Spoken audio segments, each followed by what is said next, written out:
And we're off. Hi guys, Joe here. Do you know how much preparation it takes to get the right light for these videos? Honestly, so I'm not like, completely, I don't know, high intensity phased out. So I've got no features whatsoever. And, and anyway, I waffle as I always do. So today's video is about magic spells and love spells. Not that I've done any, because as you know, I'm exploring at the moment. But I'm getting a better understanding of the role of a demon and what we want in our lives to feel fulfilled. And, amongst many things, as a soul trapped in this body having an experience, we want to experience love. And of course, we want to have money, because without money, we don't have, we can't enjoy the things that we want to enjoy. And I don't even mean, full on materialism. But the reality is, in this realm, we need money in order to live a fulfilling life. And fulfilling can be however you see fulfilling, but we need money. So I was having a chat with my ex, Chris, and we need to get our conversations on video, because we always have great conversations, deep philosophical conversations. It's just the way it is. But we haven't had chances yet. And I asked him about money spells and love spells and what his opinion on it was, because he dated a witch many years ago. And yeah, it's not for me to say how that went, and what I'm learning about working with demons, it is about, we can ask a demon to bring us love and bring us money. And in actual fact, we can do it ourselves, right? We can manifest these things into our existence ourselves. But they never seem to last. And I was listening to a video from Universal Mastery about trickster demons. And he was talking about what we perceive trickster demons to be generally, or as I perceive a trickster demon to be, is coming from the Christian church. We will often hear, if you've had a spiritual paranormal experience, it's a demon coming to trick you, to make you believe that it's your mum or your cat or whoever, right? And I don't subscribe to that, because if that experience makes me feel elated, I don't subscribe to that as some kind of demon trying to get into my life by tricking me.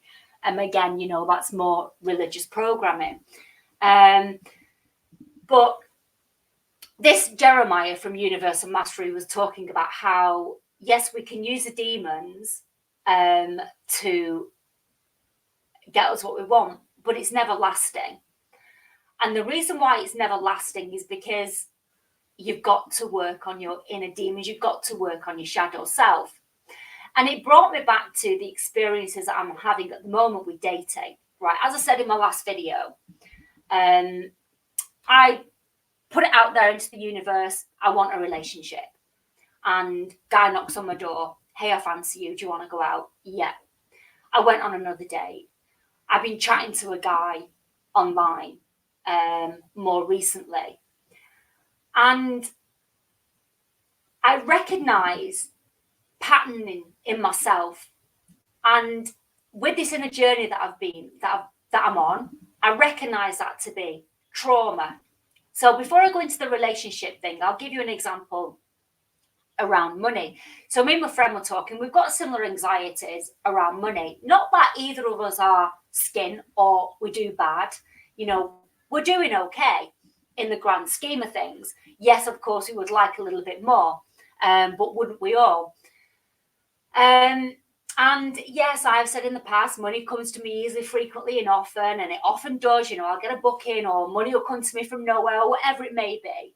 I know quite a big, well, I don't know him, but I know of a big YouTuber who did a money ritual. He asked for $1,200, and the next day he got $1,200.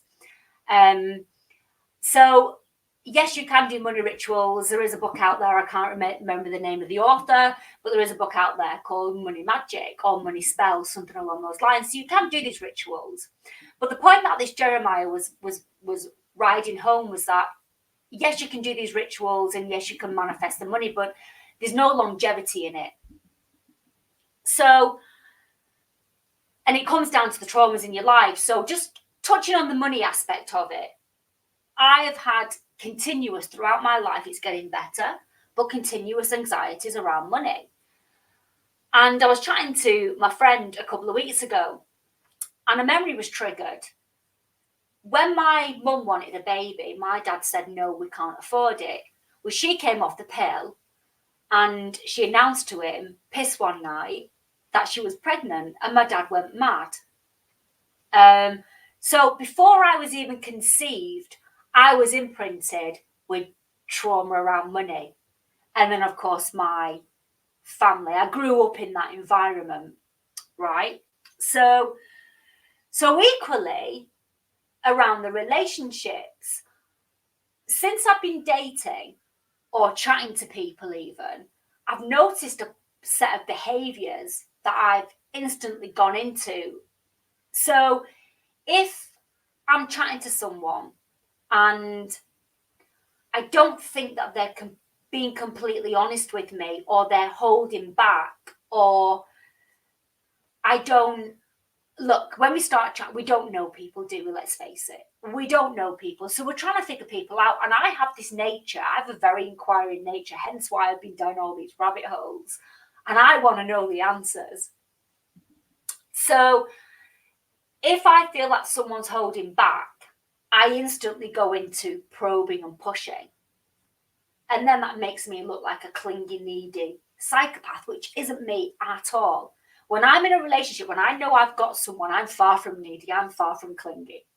When I was chatting to Chris about this, I realised what it is. It's a lack of trust.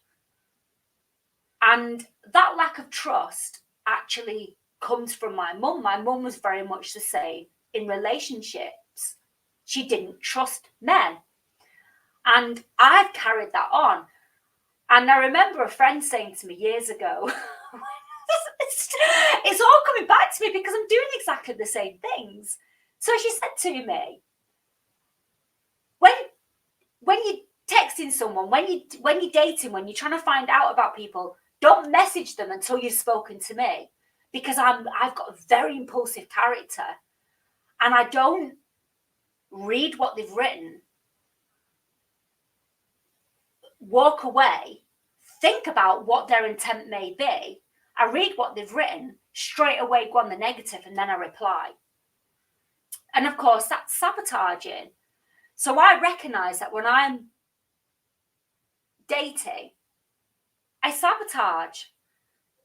And so, yes, great, I manifested a relationship, and look, a relationship can be as short as as long as however it is. You know, a relationship is a relationship. Define relationship. We're coming across relationships every single day of the week, of the minute, the hour. So yes, I manifested a relationship, but I'm equally sabotaging them because of my internal traumas. And those traumas can be from my childhood, from my broken family, from my past lives. I don't know. But the more I look around the occult and the left-hand path, it leads me to the clip-off in order to heal the traumas, to really go into the depths of your inner shadow, your inner demons. Now, from what I understand of the clip-off, like the Tree of Life, as an example, you've got the 10 Sephiroth, and they are, I can't remember what they are, how people describe them, but one could say they are the way to God. You know, you work through the Sephiroth and you work with the energies in those spheres. It's the same with the clip-off. It's just reversed, and you're working with your demons like your Lilith, your Baal, your Lucifer. And then if you really want to go deep, I think that's when you go down the tunnels of Set. And what the clip-off will do it will show you your fears and your traumas, and it will force you to work with them. So I'll give you an example. So on Reddit, I'm in a demonology group, and there was a woman who had done the clip off, and she was terrified of going to the dentist. So I can't remember what sphere she was in, what demon she was working with. But she woke up one morning and her front tooth had been broken. So she was forced to go to the dentist. It's that kind of thing that it will make you work through. And it's a rough ride, right? So if you've got fears around money, if you've got fears around relationships, it will show you those fears. So on my journey with the left-hand path, that is what I am I'm learning. So if you were to do a money spell or a love spell, yes, you will get what you want, but will it be long lasting? However long, like, nothing is forever. I recognize nothing is forever. And I'm yet to delve into, how long these things are meant to last, if indeed there is an answer out there for it.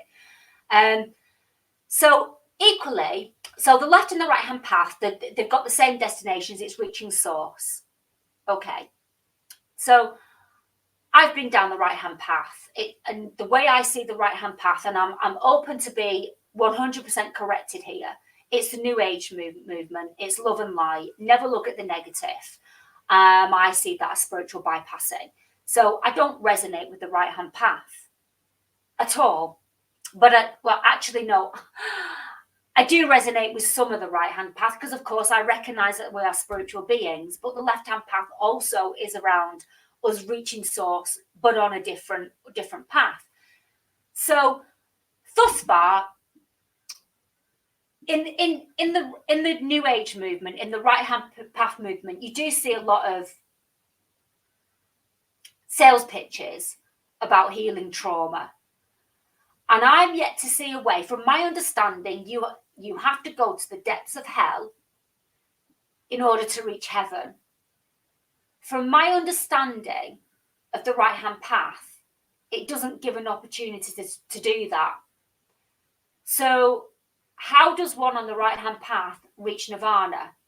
Now, absolutely, there has to be the right hand path because we live in a dual realm. So that includes, the left and the right, the negative, the positive. I get that. But how does one reach nirvana through the right hand path? If we're to believe the allegory of Buddha, he sat for 40 years under a tree. To me, that's hell. That's not living your life. I am absolutely open to being corrected on and educated on how one would reach nirvana, reach source with the right hand path. I haven't done any research on it myself. But again, I go back to the reason why I'm doing this video is, do we have to really go to the depths of hell to really, truly get what we want from this life, to reach our fulfilled desires in this life? Because I don't care if you're on the right-hand path, you've still got desires. You still want money because, as I said at the beginning of this video, it's part of what this realm is. We need money to live. So that's another reason why I don't resonate with the right-hand path, because, or more so the New Age movement, is because, what we do in this realm doesn't matter. These physical bodies don't matter. They do matter. But anyway, I'm going off on a right path tangent there. So if I was to do a love spell or a money spell, which I'm not actually even sure that I would, because I'm not even sure yet how I feel about manipulating the universe to that degree. We're all manipulating the universe to some degree, aren't we? Because we're all doing magic and we're all doing ritual. The loose, unintentional manifestations that one does through life. We're all performing magic on a daily basis. However that looks, life is magic. It's magical. So these are things that I'm pondering at the moment about, to really get and really harness and hone in what my desires are, and get rid of my patterning, get rid of my story that I've told myself all of my life. And I recognize it. And I recognised it before I even started doing the inner work, but it's becoming more apparent now. And of course, because I've started dating again, I'm seeing these patterns unravel. And I am a girl of flow, whatever, you know, even more so, stopping trying to control elements of my life, because again, there are elements of predestination in this life. What else did I want to touch on? You know, I actually rehearsed this video in the shower, and I had all these amazing ideas and all these, you know, great topics that I wanted to discuss. And of course, as soon as you get in the camera, it's boom, they've all gone. So I did want to put in some of my voice note that I sent to Chris, but there's personal things in there that, you know, I don't think are suitable for. And, you know, going back to the personal things, the reason why I put these things out there, the reason why I don't mind being an open book, is because one of the reasons why I started my original YouTube channel, which was called Bite Size Gnosis, was to help people on their journey of enlightenment and exploration, to follow my journey. And this is kind of like the same. I know that what you're listening to from me, you will be having the same, yeah, I recognize that in me. So, because we're all traumatized in some way, that's what society is built on. And actually, I just want to touch on another thing as well. So the Gnostic route that I've been down, completely going off on a tangent. The Gnostic route that I've been down, it's all been about the Archons and the Demiurge and, you know, Ahriman. And we're going into the Age of Ahriman, which is all about technology. And it's all been anti-demon. Right. So I'm in a really good group on Facebook. I can't remember what it's called, but it's about the left-hand path. And he put something up about the Demiurge because, of course, he studied the Gnosticism as well. And I asked him about what his thoughts were on Ahriman. Because, of course, my understanding, and I touched on Ahriman with my interview with James Tunney, because what we are going into, it is all about matter.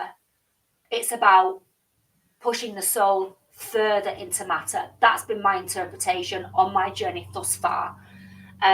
So the Age of Ahriman, Satan, whatever you want to call the adversary, it's all about pushing us further into matter.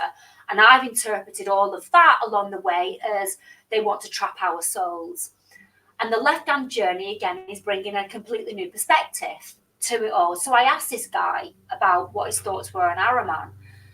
And these are the things that I've been picking up about the left-hand path. We need the chaos. We need the adversary, because if we didn't have all of that, we would be stagnant and we'd never learn. So that is, again, that's another perspective that I'm picking up on, and it makes absolute sense. It makes absolute sense to me. And it brings me back to what we are going through right now. So let's say 2020 was a catalyst for a lot of us. If 2020 hadn't have happened, I would very likely still be sat in my house, working in a pub, just doing what I've always done. Yeah, it was a great life. Yeah, my mum may well have still passed away, and that would have changed things. But would I have been on this spiritual journey that I've been on, going down this inner journey? I don't know. Maybe I would, maybe I wouldn't. But 2020 was a catalyst, because I went deep down the rabbit holes. And this is where I've ended up. So, yes, we need the adversary. Otherwise, as that chap said, we would just be stagnant. We wouldn't ever learn. So I'm going to leave it there. I'm sure there are more things that I'd like to talk about, but I'm going to leave it there. I hope you've enjoyed this video, and I'll speak to you all soon, guys. Bye. At least I pressed a recording on this. It's quite often on StreamYard I forget to press the record button, and I'll sit there waffling. Goodbye.